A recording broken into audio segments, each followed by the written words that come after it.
everybody of YouTube, Kite562 here, and I have a review of finally Beastars Volume 3, written and illustrated by Paru Itagaki and published by Viz Media. Now, sorry for the long wait. I just wanted to get this review out here as soon as possible, but I've just been busy with a lot of stuff outside of YouTube, so yeah, I'm finally back to uploading. I just don't know when or if I'll get into a regular upload routine, so I'll just try to get uploading as many things as I can. So anyway, I hope you enjoy the video, and I'll try to keep this video as spoiler-free as possible. So just sit back, relax, and I hope you enjoy the audio review I have to say about Volume 3 of Beastars. Now, for my second point of this review is that Bill and Legoshi's fight from Volume 2 is the headline news story at Cherryton Academy as like the day before, and Louis is just absolutely pissed about it.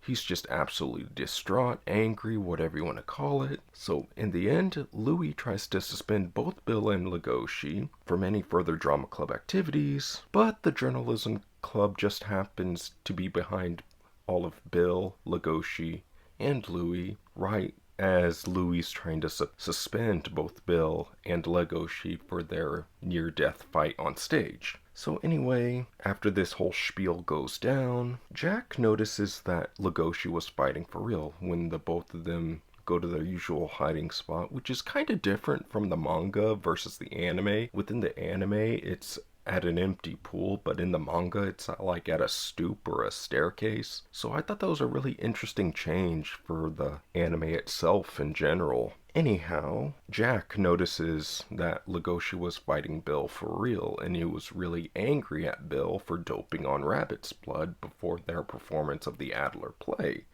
And that just really gripped on me, so it was just really surprising at how brutal that fight was and how much it really stuck in my mind within Volume 2. So Jack, I should say, noticed that Legoshi was fighting Bill for real, and he confides in Legoshi that it's okay to be angry, it's okay to express your emotions, and I just really liked that scene between him and Legoshi. Sir, Jack and Legoshi.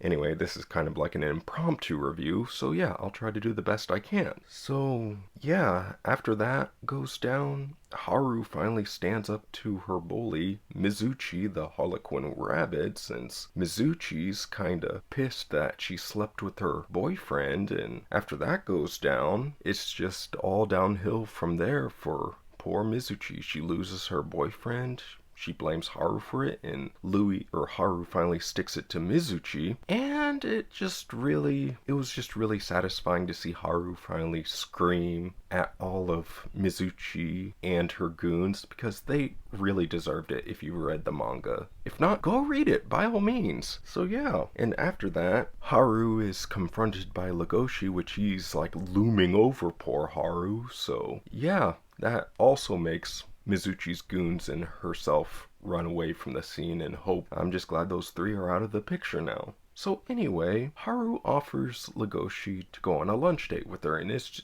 just one of the most funniest times in the manga that I've seen. It was funny, wholesome, because both of them are kind of dealing with their own instincts. Like Haru's leg starts twitching every time Legoshi takes a bite of his lunch, and then Legoshi is having an inner turmoil of almost having like an anxiety or / panic attack of wanting to ask the girl that he has a crush on what is her name. So I'm just glad in the end it all settles down from there, and it was just really funny. It had me laughing when I read this, and it was just really great and really enjoyable to see these two finally interact and have some time together. So yeah, it was just really fun and really enjoyable and just really nice. But anyway, as the manga goes on, as my seventh point for this spoiler-free review, a female gazelle gets devoured, and immediately the herbivore students instantly blame and or suspect the carnivore student. Now, as I said, this manga from Volume 1 really catches you with the murder and devouring of Tem, the alpaca. Now, ever since this goes on, like all of the herbivores really suspect the carnivores of like predation or eating another student. It's just I just feel really bad for all of the carnivore students and both the herbivore students of what they have to go through. And it's just, it really tugs at your mind and heartstrings. And this is just my opinion. But all in all, it was just, it really makes you think. Like, ever since I started reading Beastars, it's just really wonderful at how this series makes you think and really develops your cultural anthropologic skills of observation within a society that's not your own, but still kind of similar in some ways. So anyway, the herbivores blamed the carnivore students for the devouring of a gazelle on the local news, and it was of a 22-year-old gazelle female, and immediately the herbivores blame the carnivores, and this is where we get introduced to Juno. So Legoshi ends up saving Juno from these carnivores that are trying to bully Juno into admitting that she's the killer, or the one who predated on that gazelle, but no, she wasn't. So I think that's how it went in the manga. If I'm wrong, I'm wrong. So yeah, Legoshi ends up saving Juno, which she is a first-year female gray wolf, and Legoshi is also a gray wolf, so Juno ends up falling for Legoshi a little bit, and who knows what'll turn up from there. Anyway, number 9. Louis sends Bill and Alba and Legoshi outside of Cherryton to report to the government office to attend a meeting about the Meteor Festival. So, yeah, in doing so, this really opens up a really interesting area called the Back Alley Market. Now, supposedly this area is a place where carnivores can go eat meat without getting caught too much. So, yeah, this place in general is just really interesting, and it really fleshes out the world of Beastars and what carnivores have to go through on a daily basis.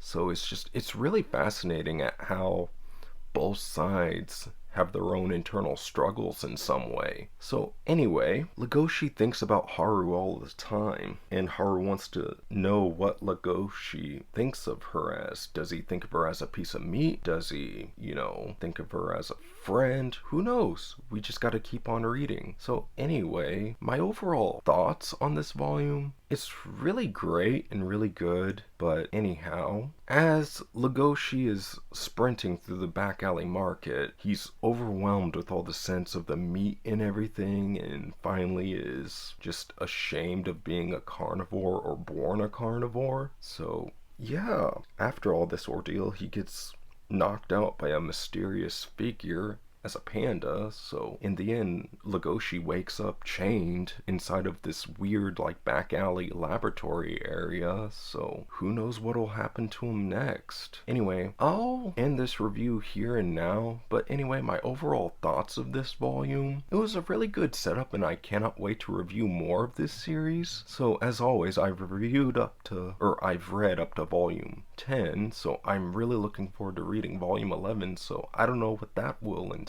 So anyway, like this video, comment, subscribe if you want to see more content. I love interacting with you guys, and thank you to the 4 that subscribe to my channel, and hopefully I'll get to see more manga readers appear on this channel, and hopefully we can discuss more about many different other manga series. What manga series have you read that really caught your eye? Like right now, I've been mainly reading Beastars, Doubt, Uzumaki, and that's about it. But I have plenty of more mangas on my list that I want to add to it down the road. So anyway, this is Kite562. I'm signing out, and I hope you have a wonderful day, everybody.